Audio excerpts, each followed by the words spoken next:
cet été, on propose une thématique sur le Peugeot et la compétition, puisqu'on fête 120 ans de records et de victoires.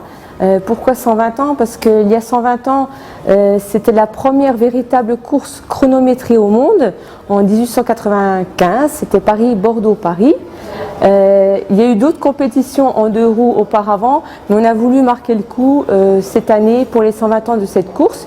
Mais bien entendu, on présente également les victoires et les records en 2 roues, moto et vélo. Alors bien entendu, ici on est dans la fosse aux Lionnes, c'est un peu l'exposition permanente, mais on a réaménagé l'espace pour être dans l'ordre chronologique.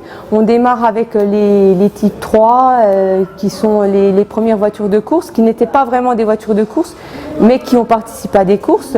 Ensuite, les années passant, Peugeot a essayé de faire des voitures taillées spécifiquement pour la course. Alors on apprend toute cette histoire également à travers des panneaux qui décrivent un peu toute l'histoire de la marque en compétition, et notamment l'histoire des charlatans, c'est une équipe de jeunes ingénieurs, à la fois pilotes et ingénieurs, qui ont vraiment développé la première véritable voiture de course.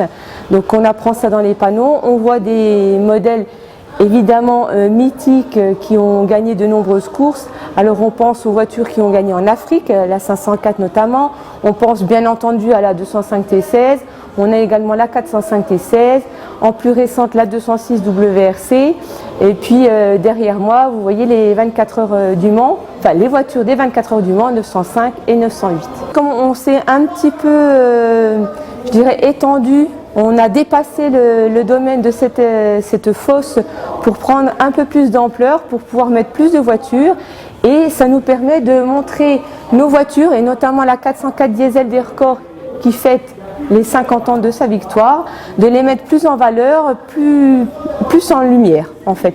C'est ce que l'on voulait faire, les mettre plus en lumière. On a également beaucoup de vidéos qui retracent ses succès, ses palmarès. Et puis on a réaménagé également l'espace de roue.